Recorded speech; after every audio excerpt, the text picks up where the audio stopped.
ته راته ووایه چې څه په کربلا کې شوي او ما په ټکر او په بابړه تبصره راوړې.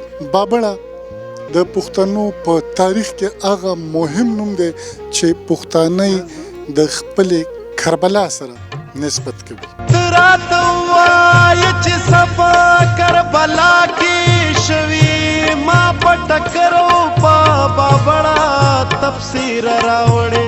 زه میا افتخار حسین د عوامي نېشنل پارټۍ مرکزي جنرال سیکرټري په دې دردناکه موقع باندې چې کوم د بابړې د ورځې په مناسبت سره نن د ملګري زمانه تپوس کوي. رښتیا خبره چې د ځوانانو لپاره دا خبره لازم ده چې ایتزان خبر کړي، ځکه چې مشران خو د دې نه خبر دي.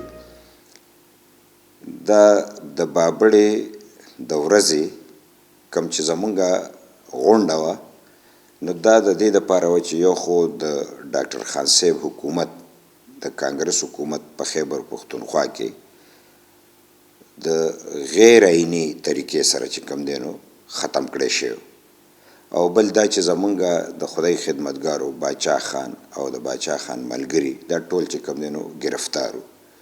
لہذا د زمونږه مشرانو چې کوم دی نو جرګه وکړه او په جرګه کې دا خبره مطلب چې فیصله که چې موږ به د 400 په میدان راغونډېږو او پوره من احتجاج به کوو چې زمونږه مشران دی زر تر زره چې کوم دی نو هغه رها کړی شي.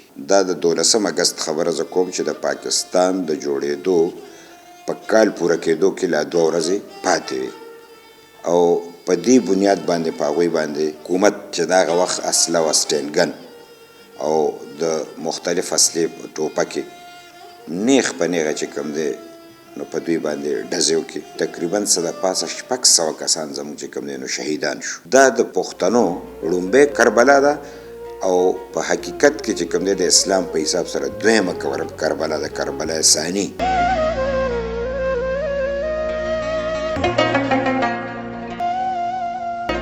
په کال 1948 کې په 12 اګست د هغه وخت خدای خدمتګار تحریک یو جلوس وایستو. دغه جلوس چې کوم هغه د دې خاورې د دې ځمکې د دې میدانونو نه شروع شوی. شاته چې مې کومه حجره وینئ دا هغه تاریخي حجره ده چې په دې ځای کې فیصله وشوه چې ټول خدای خدمتګاران به د دې حجرې نه راټولیږي، بیا به دوی غازی ګل بابا ته ځان رسوي.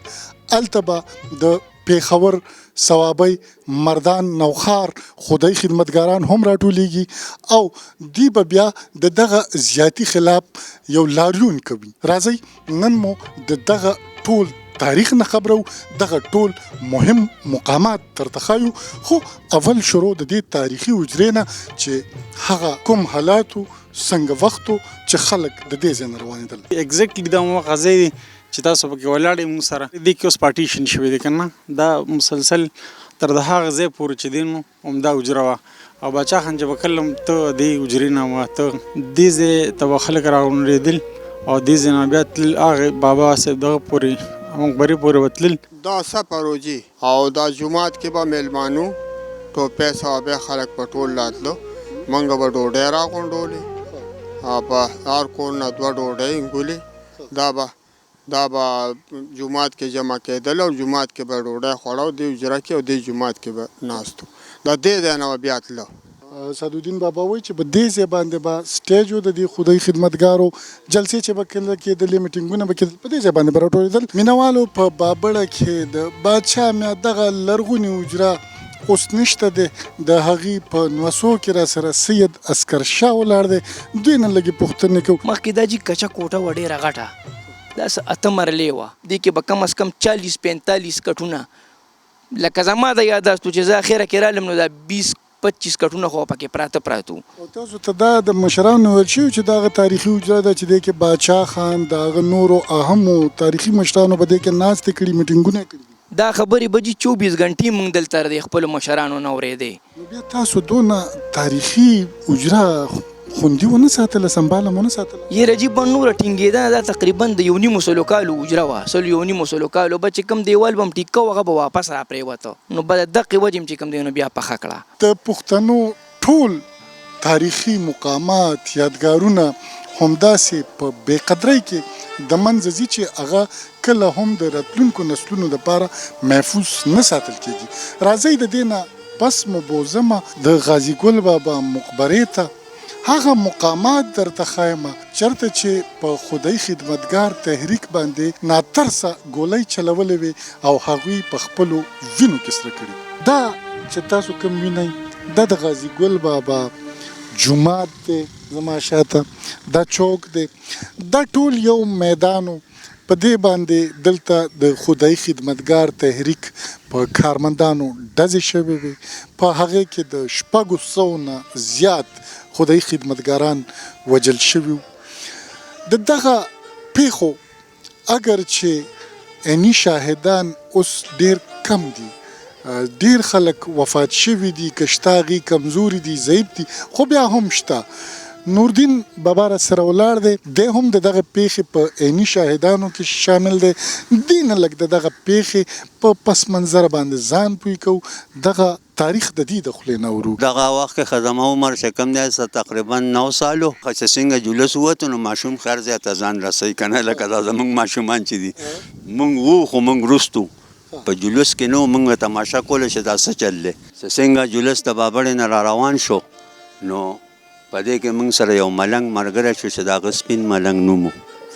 نو هغه چې څنګه ملګری شو نو د موږ نه مخکې جنډه نیولې وه او را روان و زموږ نه مشرانو نه. او چې دې ځای له راورسېدلو نو قیوم خان اډر وکړو پیر.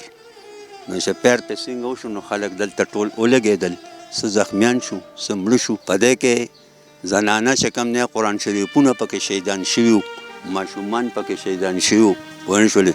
خو هغه وخت داسې و چې هر سړي خپل مړی رسول او سنبالولی. کم زخمیان چې وو نو هغه هسپتالونو ته چې ورسېدل نو قیوم خان اډر وکړو چې د دې تاوان به ورکوی. د کالتوس و زمونږ کالتوس خراب شوي دي.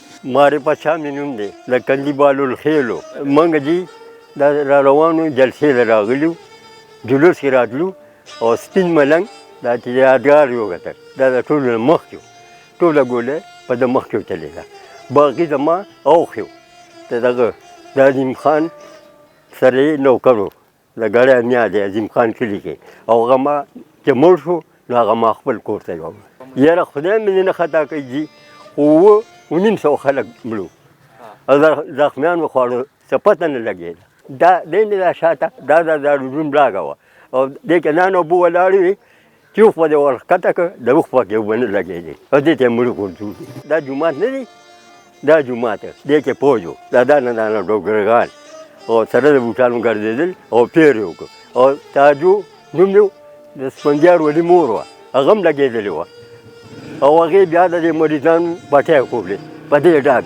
دا د زیارت ورځ به 12 تاریخ و، زه 4.5 کال وم او بابا نه جلوس را روان و چې دی ځای له راورسېده نو ما ته پلار وی ځه کور ته څه کې؟ ما ته یې بابا جلسې له ځمه. وی راځه نو هغه د دې موټه ونیمه په شا راواړولم او دقه ټیم کې ډزې شروع شوې، جلوس دې ځای له راورسېده.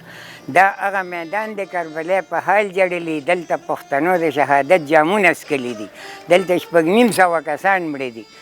زه چې وړم نو هغلته چې ډزې شو نو وایي ګولۍ په ما راغله، په دې پنډۍ مې وښویده، ما یې چا د اور داغ راغله. زه چې کور ته بوتلم پلار که نه نو راله پې مور د کورکمان او هغه پټۍ کېښورلې، خپه پسې راوتړله.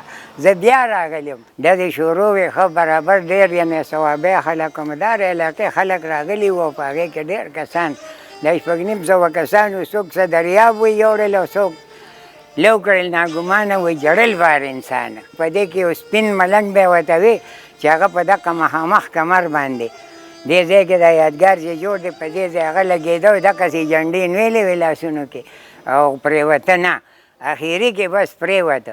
بیا د هغې نه وروستو هلته کول شروع شولو، کورونو نه خلکو به زیړ د دوبیان و پخوا د چاپونه کول، شین رنګ به نه هغې کې به هغوی ټوکړه شنه کوله، په خپل دیوال به ډکې کې لګوله، ګینې په کور به وتلل، لوښي ماتوله، خلک یې واله، که چا کره به څه پیسې میسې وی به م اخېستې ترېنه او په والو ټکول عرض د قیامت د ورځې نه کمه نه وه. دا هغه یادګاري سلی دی چې د مشرانو د وینا تر مخه کله چې په 12 اګست کال 1948 کې دغه بده پیښه رامنځته کېدله نو د بابړې نه ټول خدایي خدمتګار په دې نیت راوتلي چې د دې سلي تر شا دا کوم جومات لیدل کېږي په دې کې به مونځ کوي او بیا به ټول خدایي خدمتګار په دې ځای باندې یو کېږي. ولې په هغه وخت کې د مشرانو د وینا تر مخه دغه جومات ورته امنیتي ځواکونو د مورچې په توګه باندې نیولی او څنګه چې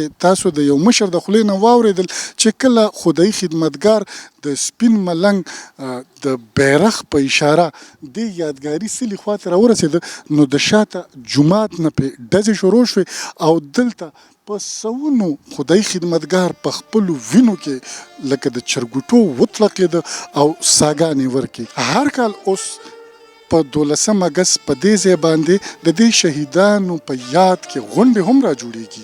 دلته د یادګاري سلي باندې د عقیدت ګلونه غوړول کېږي. خو کله چې د 12 اګست ورځ تېره شي بیا دغه مقصد او دا شهیدان هم خلک هیر کړي. فاروق فراق، وایس اف امریکا، ډیوا.